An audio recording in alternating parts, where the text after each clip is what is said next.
Technology is changing fast, faster than most of us ever even imagined. Welcome to One Tired Teacher. I'm Trina Devery, and today we are talking about skills AI can't teach, why human skills matter more than ever. Let's get started.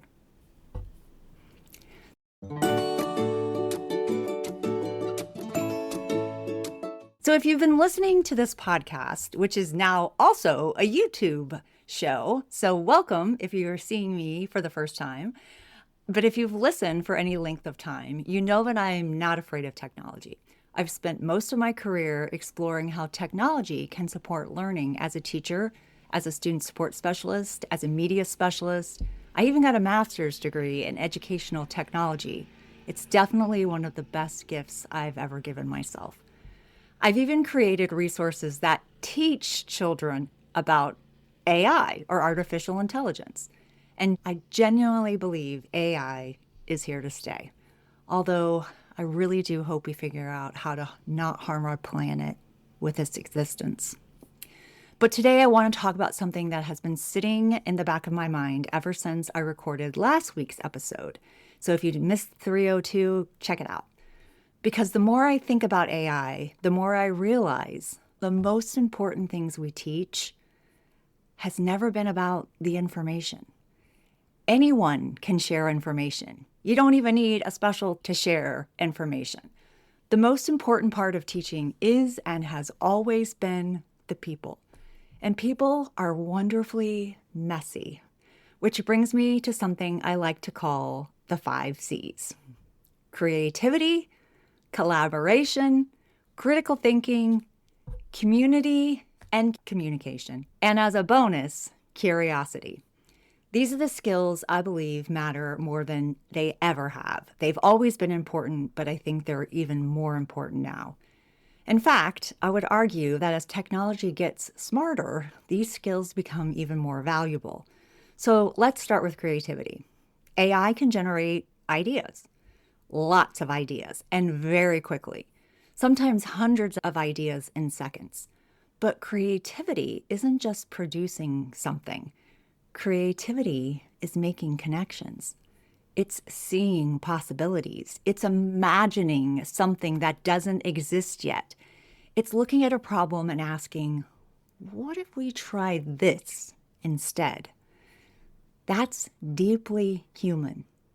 And it's something children need opportunities to practice. I even have a 5C STEM bell ringer bundle that captures 10 storybook titles for each C. So it's like 50 books. For example, in the creativity bucket, you might choose the following books. And I'm going to share some of them today because I think they're really cool. I'm not going to show you all 50 books, but I am going to show you a few examples from the different C's. So first of all, we're going to look at creativity. And one of the ones that I really love is called Noticing by Kobe Yamada, which is a beautiful story about noticing the things in the world. And it's like tapping into that creative side. We also have another great one for creativity, and it's I'm not just a scribble. So this is another fun one to get kids thinking about creativity. A third one on creativity is Art and Max.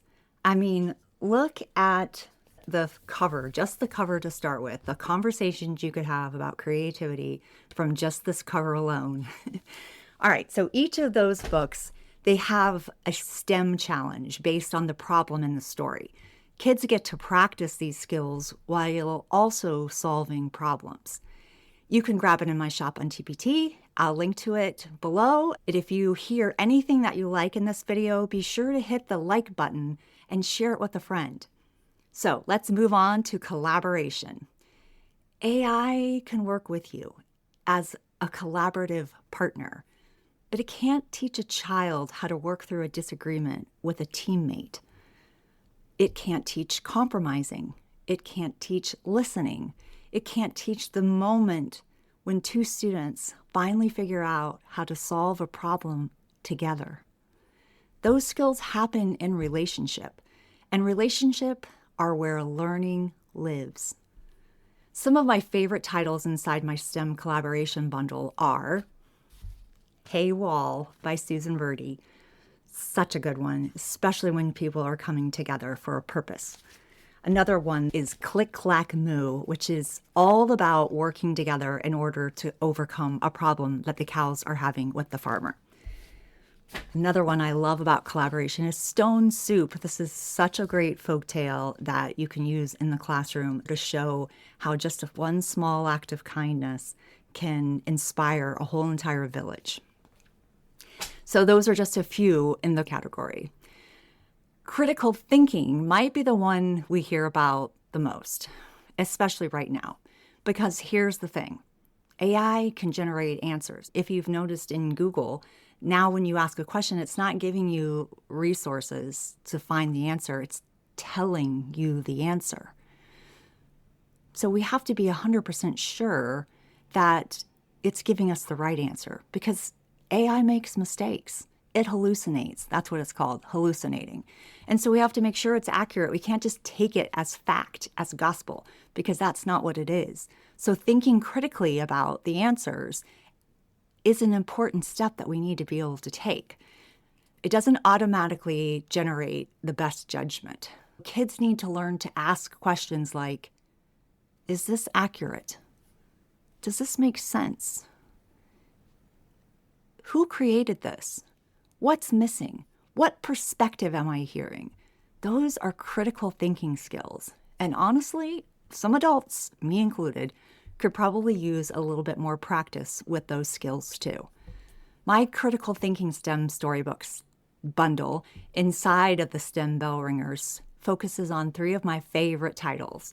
One of them is called The Unbudgeable Curmudgeon, which is such a fun book and kids love it. It takes critical thinking to get this curmudgeon to budge, so it's very fun.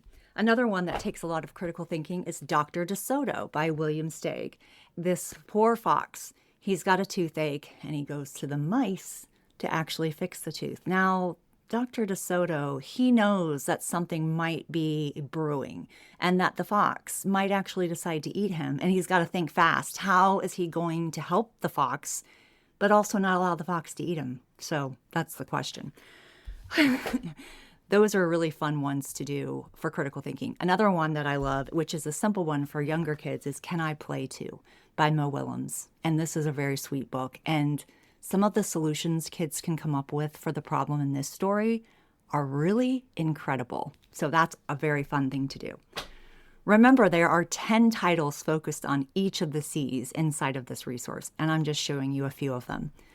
Next, we have community.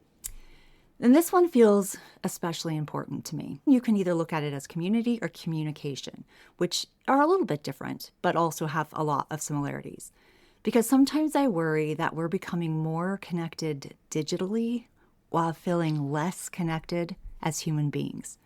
I talked last week about what I called an empathy recession, and I still think that's true. Children need places where they can feel seen, known, valued. They need opportunities to belong. That doesn't happen because of a program. It happens because of the people. It happens because of teachers who create classrooms where students feel safe enough to learn. One of my favorite community or communication books is The Day the Crayons Quit. I love all the ways that they have to communicate and all the ways that they work together within their community. And finally, curiosity. This might be my favorite one because curiosity is where learning begins. Not compliance, not worksheets, not test prep, curiosity. Curiosity is the spark that makes a child ask a question. It's the reason they want to learn more. It's what turns learning from something we make children do into something they genuinely want to do. And when kids want to do it, it changes everything. And curiosity is something we have to protect, especially in a world where answers are becoming easier and easier to find. Because learning has never really been about collecting answers. It's about asking better questions, which is why I love the books that I chose for the Curiosity Bundle.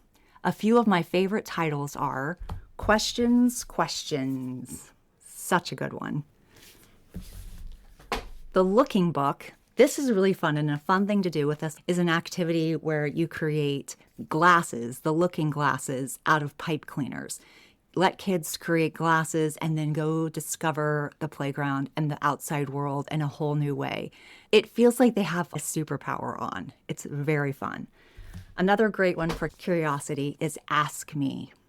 And then my final favorite one for curiosity is The Curious Garden. I mean, just the title. You know you're going to be talking about curiosity. I could honestly share all of them because I loved the curiosity books so much.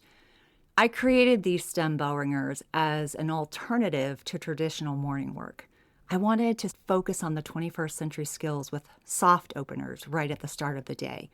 I also noticed when I recommended soft starts to teachers when I was in the role of student support specialist, it really helped with some of those kids that had a lot of anxiety in the morning, and that's when they would act up. When they knew that they were coming into a soft start, like a STEM story station, it changed everything. Soft starts are another conversation for another day, but you can tune in to an older podcast episode number 48. I talked about this on episode 48, and this is currently 303. So it's an oldie, but it's a goodie, and it's called How to Avoid Behavior Issues with a Soft Opener for more information on soft starts. Now, one of the reasons I created my AI vocabulary resource that I talked about last week was because I wanted children to have language for understanding the world they're growing up in. I think AI literacy matters. I think digital literacy matters. I think technology literacy matters. And not in the way schools have done it, not for programs on Chromebooks, but for real, true technology integration. Integration that matters, not just something that's babysitting our students. But I don't think those things replace human skills. I think they sit alongside them. In other words, children need to understand artificial intelligence, but they also need to understand empathy, creativity, collaboration, communication, and curiosity. And the good news is that teachers teach those things every single day, sometimes without even realizing it. Every time you facilitate a discussion, every time you work together, every time you encourage a child to keep trying, every time you celebrate a creative idea, every time you create a space where students feel like they belong, you're teaching skills that technology cannot replace. And that's why I remain hopeful, because the future doesn't need fewer humans. It needs more humanity. If you're interested in helping students think about technology and human connection, I do have a free, device-free digital citizenship lesson, and you can use it if it fits. You can find it at trinadeveryteachingandlearning.com/digital-citizenship. And if you're curious about introducing AI concepts in an age-appropriate way, I'll also link to my AI vocabulary resource, as well as my STEM bell ringers that focus on the 5 C's. But before you go, remember this. The most important things we teach are often the hardest things to measure. And they may be the very things our students need the most. Next week, we're going to take a look at what good teachers know that data can't measure. It's going to be a good one. Follow along to make sure you don't miss it. And if you like this episode, I would love for you to tell me in the comments. I would love for you to share books that you have used for any of those soft skills or 21st century skills. And until next time, sweet dreams and sleep tight.